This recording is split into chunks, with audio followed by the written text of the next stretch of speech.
Selamat pagi rekan-rekan, hari ini kita akan mempelajari mengenai strategi business development. Setelah mempelajari perkuliahan ini, mahasiswa diharapkan mampu 1. Memahami pengembangan strategi business development. 2. Rencana bisnis yang jelas. Materi yang akan dipelajari antara lain identifikasi pasar dan peluang, inovasi produk dan layanan, kemitraan strategis, pengembangan model bisnis, pemanfaatan teknologi terkini, skalabilitas dan ekspansi penggalangan modal, manajemen risiko. Pengembangan strategi business development dalam technopreneurship melibatkan langkah-langkah yang strategis untuk mengidentifikasi, menciptakan, dan mengelola peluang pertumbuhan bagi perusahaan teknologi. 1. Identifikasi pasar dan peluang. Mengidentifikasi tren teknologi yang sedang berkembang dan memahami kebutuhan konsumen adalah hal pertama yang perlu dilakukan. Ini melibatkan analisis kompetitor, peluang pasar, dan perubahan regulasi yang mungkin mempengaruhi bisnis.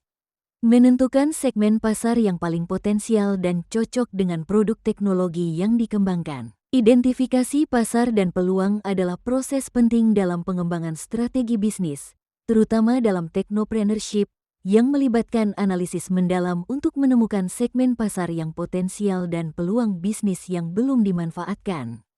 Berikut adalah langkah-langkah dan elemen utama dalam proses ini. A. Analisis tren pasar. Teknopreneur perlu memahami bagaimana teknologi baru, seperti AI, IoT, blockchain, atau big data, sedang berkembang. Analisis ini membantu dalam mengenali peluang inovasi yang bisa diadopsi, tren digitalisasi, perubahan gaya hidup, serta preferensi konsumen yang terus berubah juga mempengaruhi peluang bisnis. Misalnya, peningkatan belanja online atau penggunaan aplikasi seluler membuka jalan bagi solusi teknologi baru. B. Penilaian kebutuhan konsumen. Salah satu cara terbaik untuk menemukan peluang adalah dengan memahami tantangan yang dihadapi konsumen atau bisnis. Ini bisa berupa ketidakefisienan, kesenjangan layanan, atau kebutuhan baru yang muncul di pasar. Memahami bagaimana konsumen menggunakan produk atau layanan tertentu, titik-titik masalah yang dihadapi, dan apa yang mereka cari dari solusi baru. C. Segmentasi pasar. Pemilahan pasar berdasarkan kategori spesifik, misalnya, pasar bisa dibagi berdasarkan demografi, usia, gender, psikografis, gaya hidup, nilai, geografis, lokasi, atau perilaku, kebiasaan konsumsi. Ini memungkinkan teknopreneur fokus pada segmen dengan potensi keuntungan paling tinggi. Menganalisis kompetitor yang sudah ada di pasar. Apa yang mereka tawarkan? Di mana kelemahan mereka? Identifikasi ini membantu menemukan ruang untuk diferensiasi. D. Penggunaan data untuk validasi. Data primer, menggunakan survei, wawancara, atau focus group untuk mendapatkan pandangan langsung dari target pasar. Umpan balik ini memberikan informasi mendalam mengenai kebutuhan aktual. Data sekunder, mengambil data dari sumber publik, laporan industri, riset pasar, atau tren teknologi terbaru untuk memahami kondisi pasar secara keseluruhan. E. Penentuan potensi pasar. Melihat potensi ukuran pasar target dan apakah pasar tersebut cukup besar dan berkembang untuk mendukung model bisnis yang diusulkan.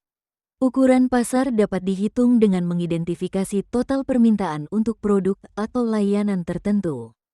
Fokus pada pasar yang memiliki tingkat pertumbuhan yang tinggi memberikan peluang untuk pertumbuhan bisnis yang cepat.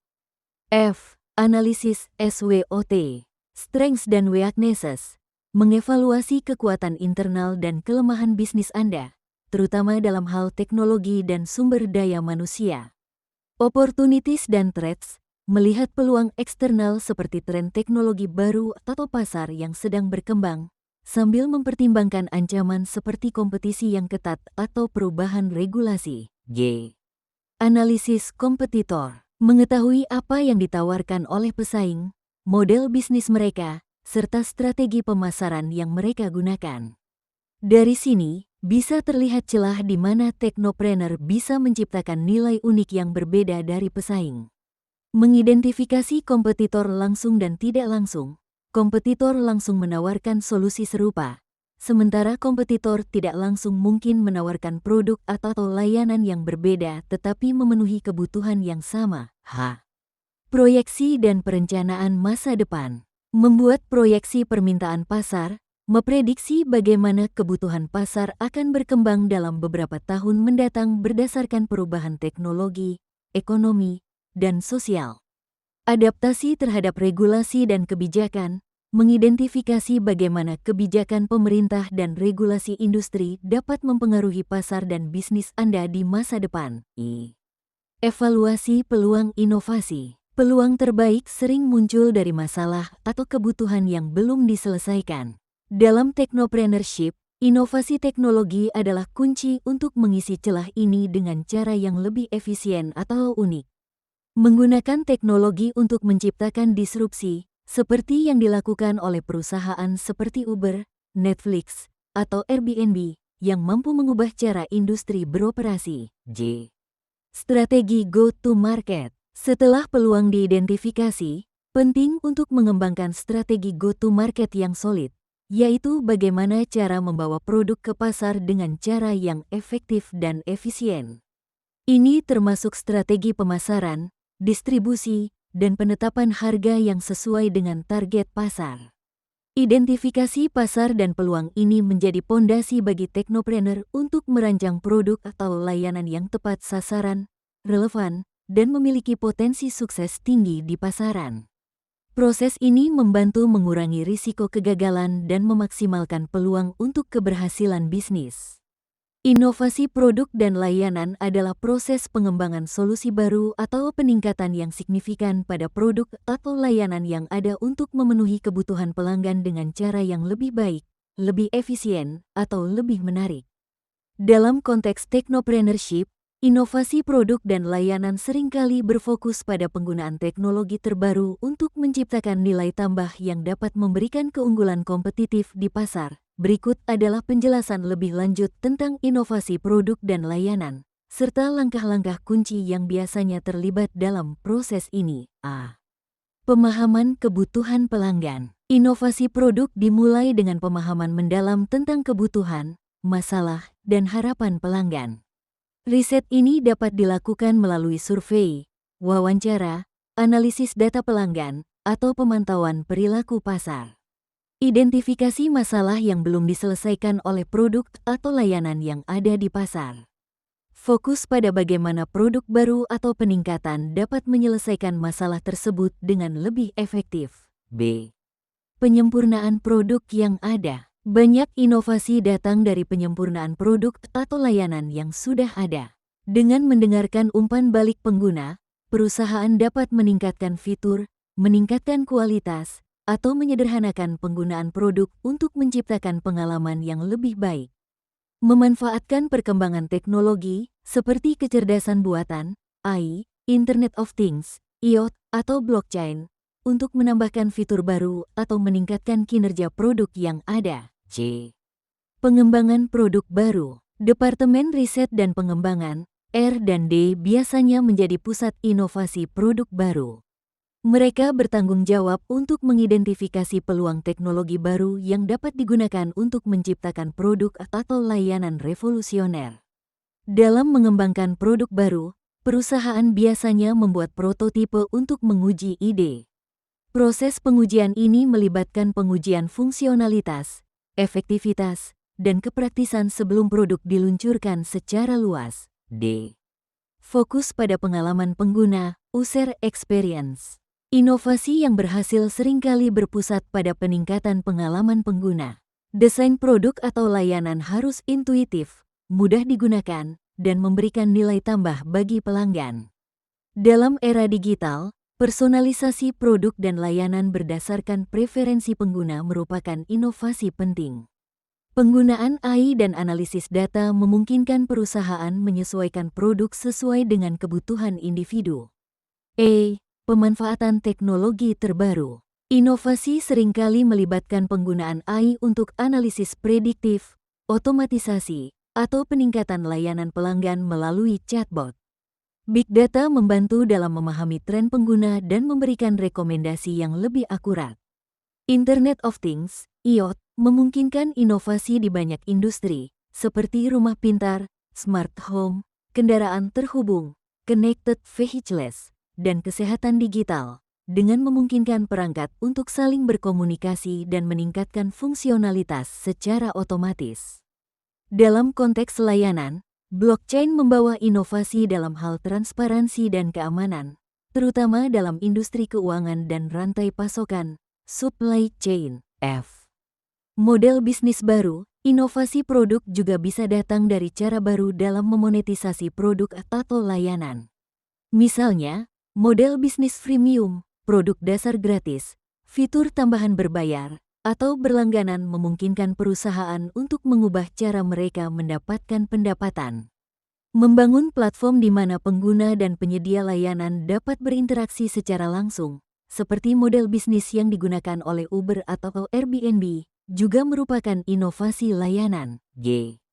Kolaborasi dan kemitraan. Beberapa inovasi produk datang dari kolaborasi dengan pihak eksternal, seperti universitas, startup lain, atau penyedia teknologi. Open innovation memungkinkan perusahaan untuk berbagi ide, teknologi, atau sumber daya guna menciptakan solusi baru yang lebih cepat dan efisien.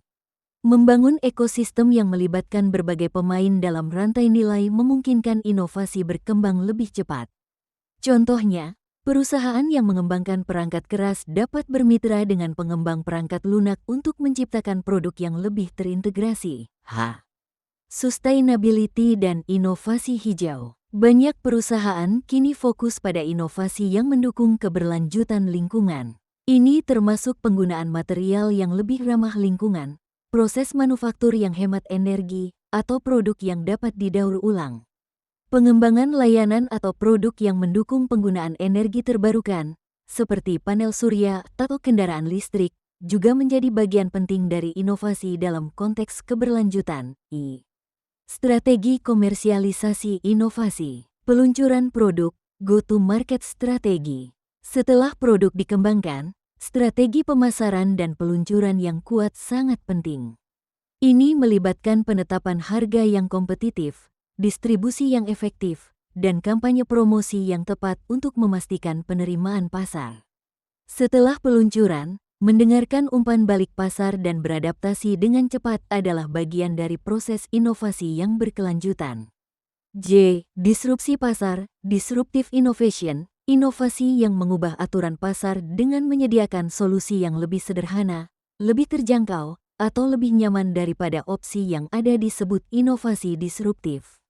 Contoh, Netflix mengubah industri hiburan dengan layanan streaming, sementara Tesla merombak industri otomotif dengan kendaraan listrik. Contoh inovasi produk dan layanan, smartphone, dari fitur dasar untuk menelepon dan mengirim pesan, smartphone sekarang dilengkapi dengan kamera berkualitas tinggi, sensor, biometrik, AI, dan layanan berbasis cloud, menjadikannya pusat kehidupan digital modern. Streaming musik dan video, layanan seperti Spotify dan Netflix telah menggantikan model lama distribusi musik dan film fisik dengan model streaming berbasis langganan yang lebih fleksibel. Fintech, inovasi di sektor keuangan, seperti pembayaran digital, e-wallet, pinjaman online, dan blockchain untuk transaksi keuangan, telah membuat layanan keuangan lebih cepat, aman, dan mudah diakses. Kendaraan listrik, Tesla dan berbagai perusahaan lain telah merevolusi industri otomotif dengan kendaraan listrik yang ramah lingkungan dan teknologi self-driving yang memanfaatkan AI dan IoT.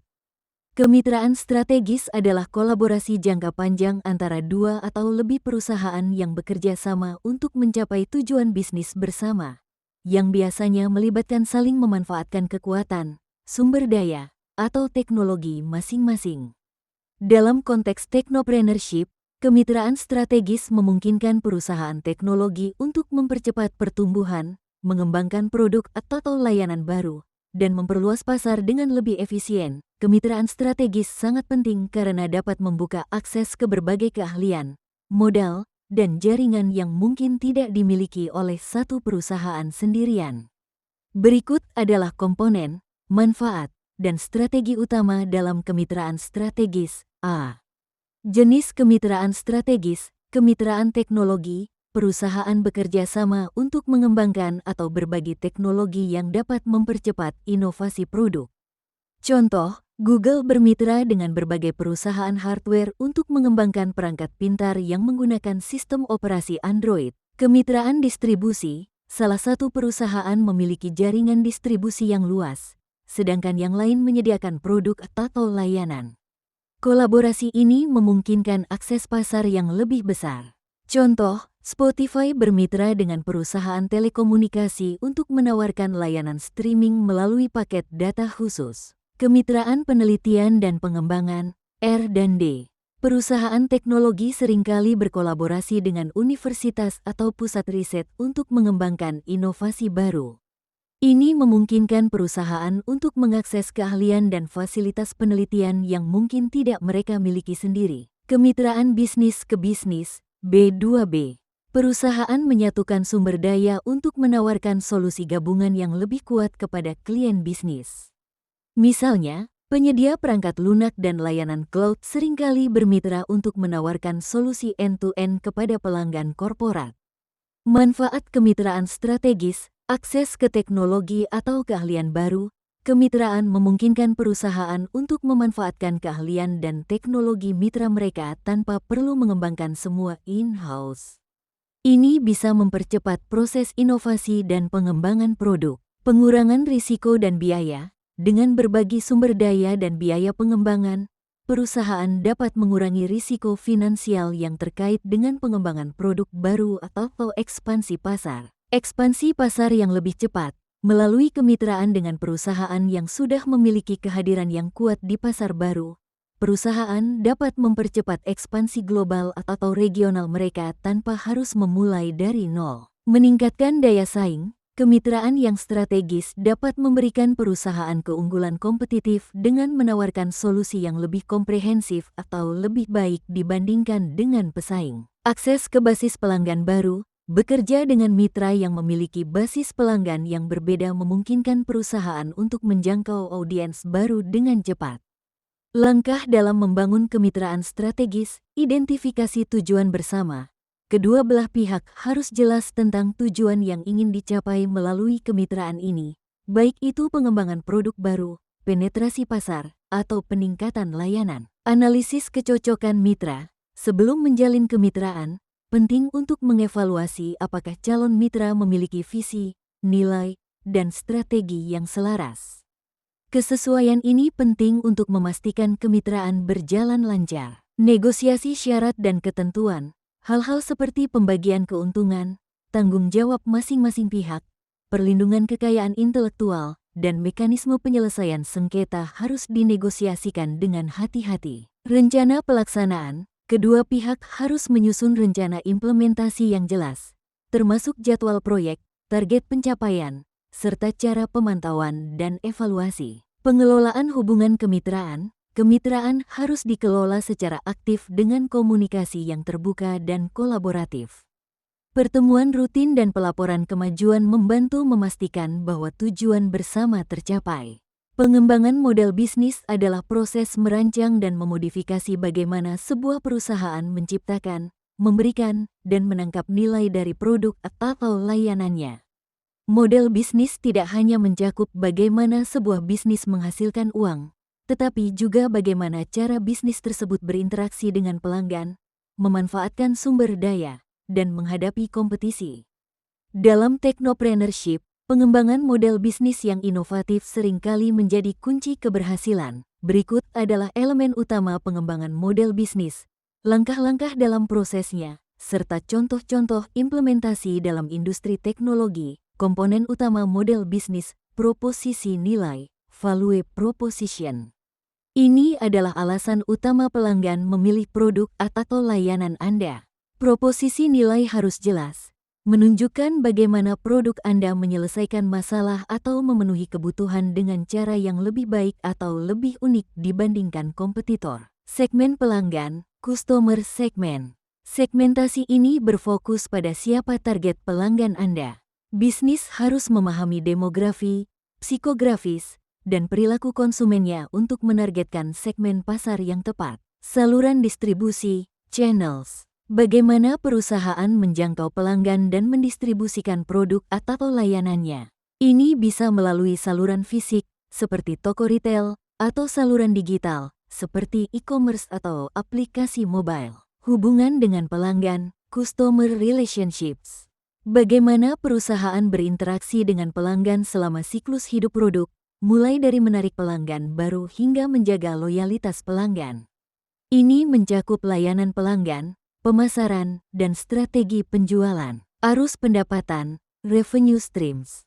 Sumber pendapatan dari pelanggan, seperti penjualan produk, layanan berlangganan, iklan, atau model freemium. Sumber daya utama, key resources.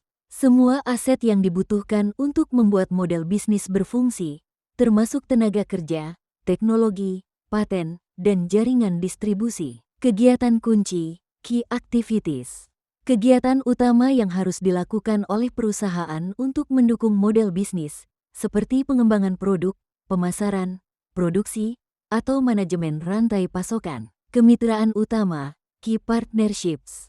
Hubungan dengan pihak eksternal yang membantu bisnis beroperasi, seperti pemasok, distributor, atau mitra teknologi. Struktur biaya, cost structure.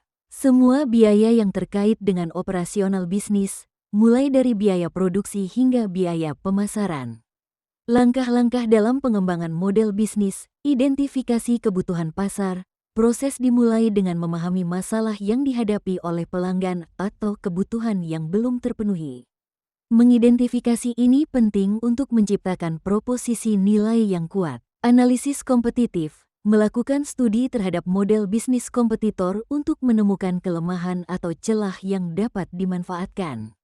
Ini membantu dalam menciptakan inovasi yang membedakan produk atau layanan Anda. Mendefinisikan proposisi nilai. Setelah memahami kebutuhan pasar dan kompetisi, bisnis perlu merumuskan proposisi nilai yang jelas dan menarik, menjelaskan bagaimana produk atau layanan memberikan manfaat lebih baik. Pemilihan model pendapatan. Ada berbagai model pendapatan yang bisa dipilih, seperti penjualan langsung, langganan bulanan, freemium, gratis dengan fitur premium berbayar, model iklan, atau pembagian keuntungan.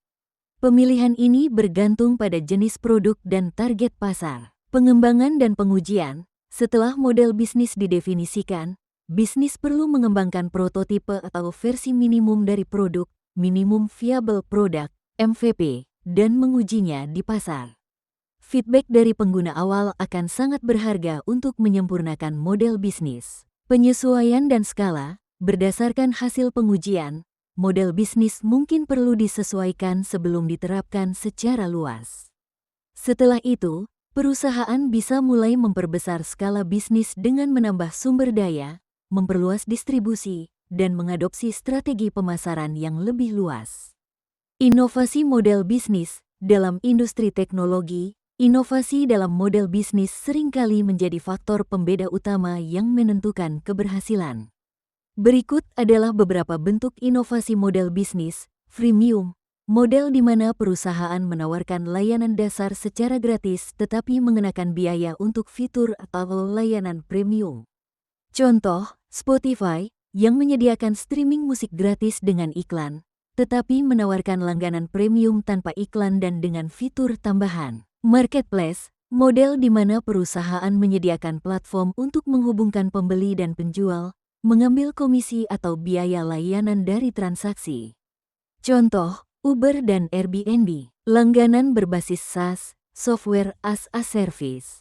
Penyediaan perangkat lunak melalui layanan berlangganan bulanan atau tahunan, yang sering digunakan oleh perusahaan teknologi seperti Microsoft dengan Office 365 atau Adobe dengan Creative Cloud. Ekosistem platform, membangun ekosistem yang memungkinkan pihak ketiga untuk mengembangkan produk atau layanan di atas platform utama, seperti yang dilakukan oleh Apple dengan App Store atau Google dengan Android. Model berbasis iklan, layanan diberikan gratis kepada pengguna, tetapi perusahaan menghasilkan pendapatan dari iklan yang ditampilkan kepada pengguna.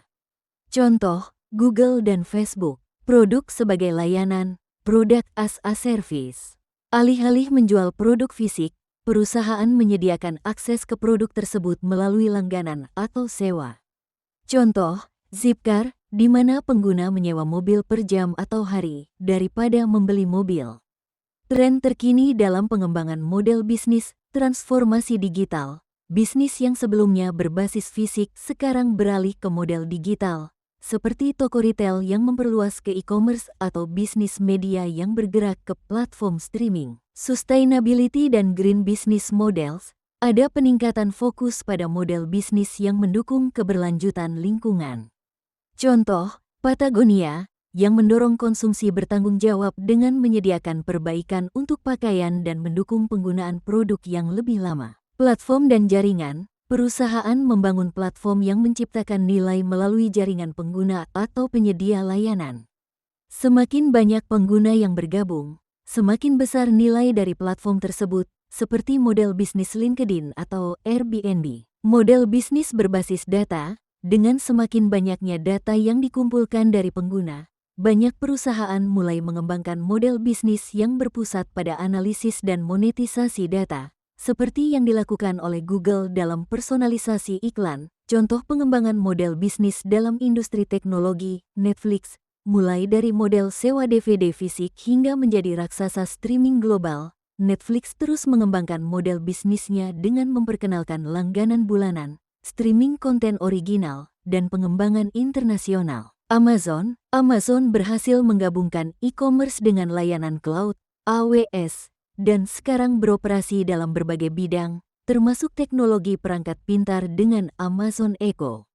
Model bisnis mereka mencakup beragam cara untuk menangkap nilai, termasuk penjualan langsung, komisi marketplace, dan langganan layanan seperti Amazon Prime. Tesla tidak hanya menjual mobil, tetapi juga energi terbarukan dengan produk seperti solar panel dan baterai penyimpanan energi. Selain itu, mereka juga menawarkan pembaruan perangkat lunak over the air, OTA, mengubah mobil menjadi platform yang terus berkembang. Dalam technopreneurship, pemanfaatan teknologi terkini menjadi kunci untuk menciptakan inovasi, memberikan solusi yang lebih efektif, serta meningkatkan efisiensi dan daya saing bisnis.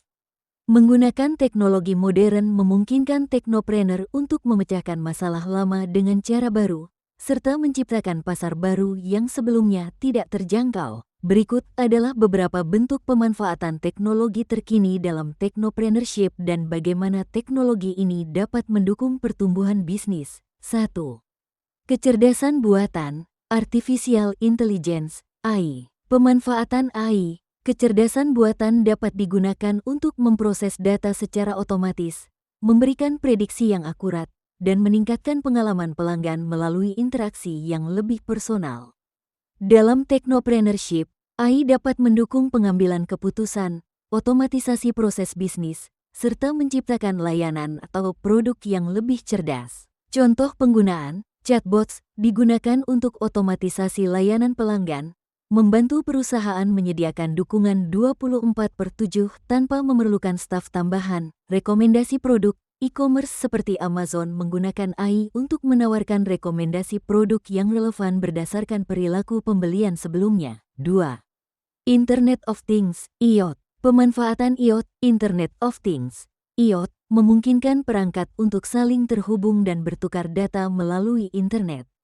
Teknologi ini memberikan peluang besar bagi teknopreneur dalam menciptakan produk dan layanan yang lebih efisien dan otomatis. Contoh penggunaan, smart homes, teknopreneur di bidang teknologi rumah pintar memanfaatkan IoT untuk menciptakan perangkat yang dapat dikendalikan dari jarak jauh, seperti termostat pintar atau sistem keamanan berbasis sensor. Manufaktur dan logistik, IoT digunakan untuk melacak inventaris secara real-time, memantau kondisi mesin, atau meningkatkan efisiensi rantai pasokan. 3. Cloud computing, pemanfaatan cloud computing. Cloud computing memungkinkan teknopreneur untuk menyimpan, mengelola, dan memproses data di server yang di-host di internet. Ini sangat membantu bisnis kecil dan startup untuk mengurangi biaya infrastruktur TI, meningkatkan skalabilitas, dan mendukung kolaborasi global. Contoh penggunaan, platform SaaS, Software as a Service. Layanan seperti Google Workspace dan Microsoft 365 menawarkan akses perangkat lunak berbasis cloud, yang memungkinkan bisnis bekerja di mana saja dan kapan saja tanpa memerlukan instalasi fisik. Pengolahan data, perusahaan dapat menggunakan platform cloud seperti Amazon Web Services (AWS) untuk memproses dan menyimpan data dalam jumlah besar dengan efisiensi biaya. 4. Blockchain. Pemanfaatan blockchain. Blockchain adalah teknologi terdistribusi yang dapat digunakan untuk mencatat transaksi dengan aman dan transparan. Dalam technopreneurship, blockchain menciptakan peluang baru dalam bidang keuangan, supply chain, dan keamanan data. Contoh penggunaan, cryptocurrency. Blockchain telah memungkinkan penciptaan mata uang digital seperti Bitcoin dan Ethereum, membuka peluang bisnis di sektor fintech dan perdagangan aset digital. Supply chain management. Teknologi blockchain dapat digunakan untuk melacak asal-usul produk, memastikan keamanan, dan transparansi dalam rantai pasokan global. 5. Big data dan analitik. Pemanfaatan big data. Dengan kemajuan dalam kemampuan pengumpulan dan analisis data, teknopreneur dapat menggunakan data dalam jumlah besar untuk membuat keputusan bisnis yang lebih cerdas.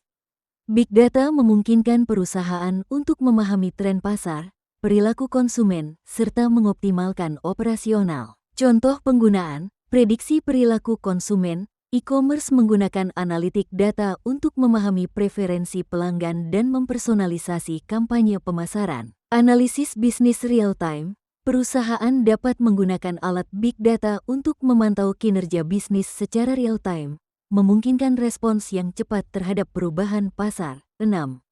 Augmented reality, AR, dan virtual reality, VR. Pemanfaatan AR dan VR. Teknologi ini memungkinkan pengalaman interaktif dengan menciptakan lingkungan virtual atau menambahkan elemen digital ke dunia nyata.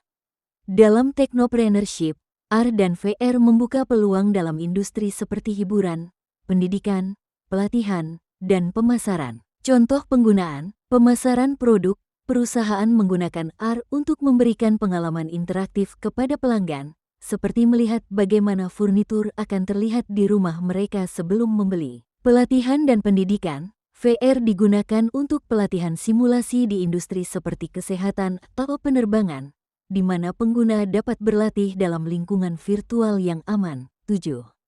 5G dan infrastruktur jaringan. Pemanfaatan teknologi 5G. Teknologi jaringan 5G menghadirkan kecepatan internet yang jauh lebih tinggi, latensi rendah, dan kapasitas lebih besar, yang akan mendukung inovasi di banyak sektor, mulai dari IoT hingga kendaraan otonom. Contoh penggunaan, kota pintar. Teknologi 5G akan mendukung infrastruktur smart city, di mana perangkat dan sensor terhubung secara real-time untuk meningkatkan efisiensi energi, transportasi, dan layanan publik. Kendaraan otonom.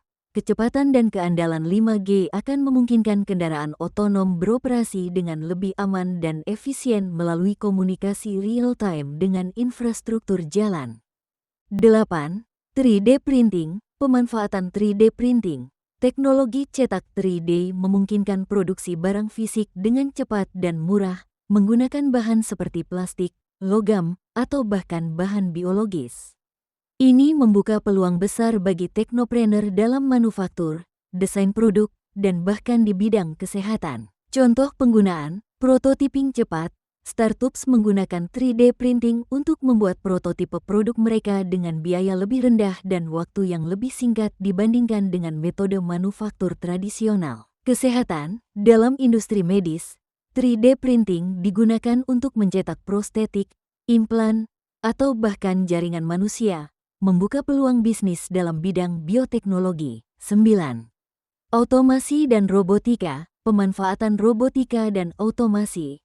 Otomasi memungkinkan proses berulang diotomatisasi, sehingga mengurangi kebutuhan tenaga kerja manusia dalam operasional bisnis tertentu. Robotika juga memungkinkan penciptaan produk dan layanan yang lebih presisi. Contoh penggunaan, manufaktur otomatis. Pabrik pintar menggunakan robot dan sistem otomatis untuk mempercepat proses produksi dengan tingkat kesalahan minimal. Logistik, robot digunakan dalam gudang untuk memindahkan barang secara otomatis, mengurangi waktu pengambilan dan pengiriman barang. 10.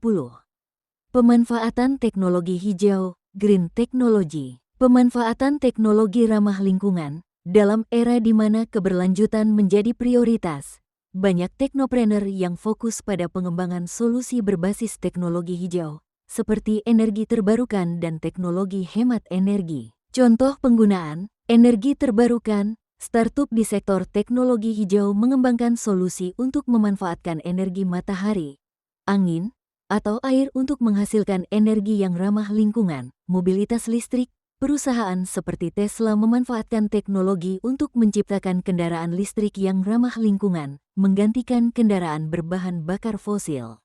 Skalabilitas adalah kemampuan suatu bisnis untuk tumbuh dengan cepat tanpa mengorbankan kualitas atau meningkatkan biaya secara proporsional. Dalam konteks teknologi, skalabilitas berarti bahwa bisnis dapat menangani pertumbuhan pengguna, pendapatan, dan permintaan produk, layanan dengan penambahan sumber daya yang minimal. Ekspansi adalah proses memperluas operasi bisnis ke pasar baru, memperkenalkan produk atau layanan baru, atau memperluas jangkauan bisnis baik secara geografis maupun demografis. Ekspansi bisnis dapat dilakukan setelah model bisnis terbukti efektif dan mampu diandalkan dalam skala kecil, dan kemudian diperbesar untuk menjangkau audiens atau pasar yang lebih luas. Aspek penting dari skalabilitas, otomatisasi proses. Salah satu kunci skalabilitas adalah mengotomatiskan proses operasional, sehingga bisnis dapat beroperasi dengan lebih efisien tanpa penambahan sumber daya manusia yang signifikan. Teknologi seperti cloud computing, AI, dan sistem ERP, Enterprise Resource Planning, sangat berguna dalam otomasi. Model bisnis berbasis teknologi, bisnis yang memanfaatkan teknologi cenderung lebih skalabel, seperti platform berbasis SaaS, software as a service, e-commerce, atau marketplace. Contoh bisnis yang sangat skalabel adalah Google, Amazon, dan Netflix, yang semuanya mampu menangani jutaan pengguna tanpa meningkatkan biaya operasional secara linear. Biaya marginal yang rendah. Dalam bisnis yang skalabel, peningkatan pengguna atau pelanggan tidak memerlukan peningkatan biaya yang proporsional. Contoh, sekali aplikasi atau perangkat lunak selesai dikembangkan, biaya untuk menambah pengguna baru sangat rendah. Berbeda dengan bisnis tradisional yang mungkin membutuhkan lebih banyak staf atau infrastruktur fisik. Cloud computing dan infrastruktur teknologi. Cloud computing memungkinkan bisnis untuk memperbesar kapasitas mereka secara cepat tanpa memerlukan investasi besar dalam perangkat keras. Bisnis dapat meningkatkan kapasitas penyimpanan, pemrosesan, atau bandwidth sesuai kebutuhan, tanpa perlu membangun infrastruktur fisik. Fokus pada produk digital seperti perangkat lunak, layanan berbasis cloud, aplikasi mobile, atau konten digital mudah didistribusikan secara massal dengan biaya rendah, sehingga memberikan potensi skalabilitas yang tinggi. Contoh skalabilitas dalam technopreneurship, Spotify, platform musik streaming ini menggunakan cloud computing untuk menangani jutaan pengguna secara bersamaan tanpa gangguan. Algoritma AI mereka juga mampu merekomendasikan musik yang relevan kepada pengguna tanpa perlu menambah tenaga kerja manual. Airbnb, sebagai marketplace, Airbnb tidak memiliki properti fisik, tetapi menggunakan teknologi untuk menghubungkan penyewa dengan pemilik properti. Ini memungkinkan mereka berkembang secara global tanpa perlu membangun hotel fisik. Zoom, platform video konferensi ini menunjukkan skalabilitas luar biasa selama pandemi, di mana permintaan meningkat secara eksponensial, namun mereka mampu menyediakan layanan berkualitas tinggi tanpa gangguan. Aspek penting dari ekspansi geografis, perluasan jangkauan pasar ke daerah atau negara baru. Bisnis teknologi seringkali lebih mudah berkembang secara internasional karena sifat digital dari produk mereka. Misalnya, startup SaaS atau e-commerce dapat dengan mudah melayani pelanggan global tanpa membuka kantor fisik di setiap lokasi. Diversifikasi produk, layanan, ekspansi tidak hanya tentang geografi, tetapi juga memperkenalkan produk atau layanan baru yang melengkapi penawaran utama.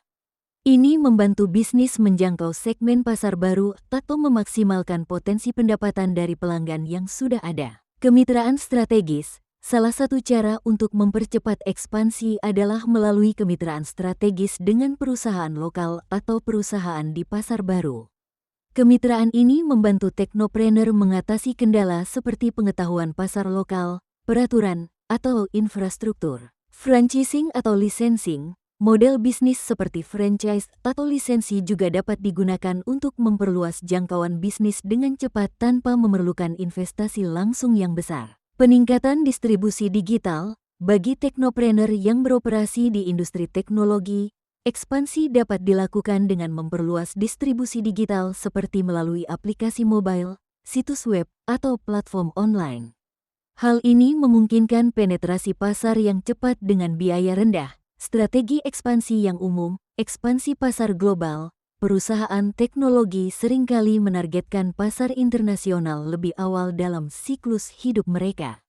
Misalnya, perusahaan seperti Uber dan Grab memperluas operasinya ke berbagai negara setelah sukses di pasar domestik. Ekspansi vertikal, mengembangkan atau menawarkan produk baru yang terkait dengan produk utama untuk menjangkau segmen pasar yang berbeda.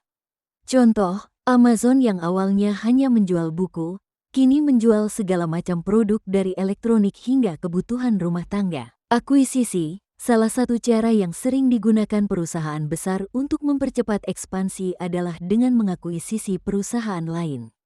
Contohnya adalah Facebook yang mengakuisisi Instagram dan WhatsApp untuk memperluas jangkauan di pasar media sosial dan aplikasi perpesanan. Contoh ekspansi dalam technopreneurship, Tesla, mulai dari mobil listrik, Tesla terus memperluas bisnisnya dengan memasuki sektor energi terbarukan melalui produk seperti solar panel dan baterai rumah, Powerwall. Mereka juga berekspansi ke pasar internasional dengan membangun gigafactory di berbagai negara. Netflix, awalnya berfokus pada layanan sewa DVD, Netflix berekspansi ke layanan streaming dan kini menjadi pemain global dalam industri hiburan dengan konten yang diproduksi di berbagai negara, serta melayani lebih dari 190 negara. Google, dari mesin pencari, Google memperluas produknya ke berbagai layanan teknologi seperti YouTube, Android, Google Cloud, dan hardware seperti Google Pixel. Penggalangan modal dalam technopreneurship adalah salah satu aspek paling krusial dalam mendirikan, menjalankan, dan memperluas bisnis berbasis teknologi. Modal diperlukan untuk mendanai pengembangan produk, infrastruktur, pemasaran, dan sumber daya manusia. Mengingat sifat inovatif dan skalabilitas tinggi dari perusahaan teknologi, technopreneurship seringkali membutuhkan akses ke modal yang signifikan agar dapat tumbuh dengan cepat dan bersaing di pasar global. Bootstrapping berarti mendirikan dan menjalankan bisnis dengan menggunakan dana pribadi atau dari keuntungan yang dihasilkan oleh perusahaan. Ini adalah cara paling sederhana dan umum untuk memulai usaha, terutama bagi teknopreneur yang ingin mempertahankan kepemilikan penuh atas bisnis mereka dan menghindari utang atau pelepasan ekuitas awal. Angel investor adalah individu kaya yang bersedia menginvestasikan dana pribadi mereka dalam bisnis startup yang menjanjikan. Mereka seringkali menawarkan modal pada tahap awal pengembangan perusahaan, dengan imbalan kepemilikan ekuitas di perusahaan tersebut. Venture capital adalah modal yang diberikan oleh perusahaan investasi yang berspesialisasi dalam mendanai startup yang memiliki potensi pertumbuhan besar. Perusahaan VC memberikan modal dengan imbalan kepemilikan saham, dan mereka biasanya lebih terlibat dalam pengelolaan perusahaan untuk memaksimalkan nilai investasi mereka. Crowdfunding adalah proses menggalang dana dari sekelompok besar orang, biasanya melalui platform online. Ada beberapa model crowdfunding, seperti berbasis donasi, berbasis hadiah, atau berbasis ekuitas, di mana pendukung atau investor menerima imbalan atau saham di perusahaan. Pinjaman usaha kecil adalah bentuk pendanaan tradisional di mana teknopreneur mendapatkan modal melalui bank atau lembaga keuangan dengan kewajiban untuk membayar kembali pinjaman tersebut dengan bunga. Ini adalah opsi yang lebih umum bagi perusahaan yang sudah memiliki arus kas yang stabil dan ingin menghindari pelepasan ekuitas. Dalam ekosistem teknologi berbasis blockchain, Initial Coin Offering (ICO) adalah cara bagi perusahaan untuk menggalang dana dengan menawarkan token digital kepada investor. Token ini biasanya digunakan dalam platform atau layanan perusahaan, dan investor berharap token tersebut akan meningkat nilainya seiring dengan kesuksesan perusahaan. Initial Public Offering (IPO) adalah tahap di mana perusahaan menawarkan saham mereka kepada publik melalui bursa saham. Ini adalah salah satu metode penggalangan modal terbesar dan biasanya dilakukan oleh perusahaan teknologi besar yang telah mencapai tahap pertumbuhan matang. Manajemen risiko dalam technopreneurship adalah proses mengenali, menilai, dan mengelola risiko yang dapat memengaruhi jalannya bisnis teknologi. Karena sifat technopreneurship yang seringkali bergerak di bidang inovasi tinggi, risiko yang dihadapi bisa sangat kompleks dan beragam, mulai dari risiko teknologi, keuangan, pasar, hingga hukum dan regulasi. Berikut adalah beberapa aspek utama manajemen risiko dalam technopreneurship dan cara technopreneur dapat mengelola risiko tersebut. 1. Identifikasi risiko. Langkah pertama dalam manajemen risiko adalah mengidentifikasi risiko yang berpotensi memengaruhi bisnis. Dalam technopreneurship, risiko ini bisa datang dari berbagai sumber, seperti teknologi yang digunakan, pasar yang tidak stabil, kompetisi yang ketat, dan masalah regulasi. Jenis-jenis risiko, risiko teknologi, risiko yang berhubungan dengan teknologi yang digunakan, seperti ketidakmampuan teknologi untuk memenuhi kebutuhan pasar, kegagalan sistem, keamanan siber, atau teknologi yang cepat usang. Risiko pasar, ketidakpastian tentang bagaimana pasar akan merespon produk atau layanan. Ini bisa berupa perubahan tren konsumen, masuknya pesaing baru, atau kegagalan untuk mendapatkan pangsa pasar yang cukup. Risiko keuangan, risiko terkait dengan pendanaan, aliran kas, dan profitabilitas. Ini termasuk ketergantungan pada investor eksternal, kesulitan mengelola pengeluaran, atau tidak mencapai target pendapatan. Risiko regulasi, masalah hukum atau peraturan yang mungkin memengaruhi operasional bisnis, terutama dalam hal paten, hak kekayaan intelektual, atau kepatuhan terhadap undang-undang lokal. Risiko operasional, kegagalan dalam proses internal, seperti rantai pasokan yang tidak stabil, kekurangan tenaga kerja yang terampil, atau masalah dalam manajemen proyek. Risiko kompetisi, risiko yang berasal dari munculnya pesaing baru dengan teknologi yang lebih maju atau model bisnis yang lebih efisien. Setelah mengidentifikasi risiko, langkah berikutnya adalah menganalisis dampak dan kemungkinan terjadinya setiap risiko. Dalam analisis risiko, technopreneur harus menilai dampak, seberapa besar dampak yang dapat ditimbulkan oleh risiko terhadap bisnis jika terjadi. Dampak ini bisa berupa kerugian finansial, kerusakan reputasi, atau kehilangan pelanggan. Kemungkinan, seberapa besar kemungkinan risiko tersebut terjadi? Apakah risikonya kecil namun berdampak besar, atau sering terjadi namun dapat dikelola dengan mudah? Matriks risiko sering digunakan untuk membantu menentukan prioritas risiko berdasarkan kombinasi dari dampak dan kemungkinan. 3.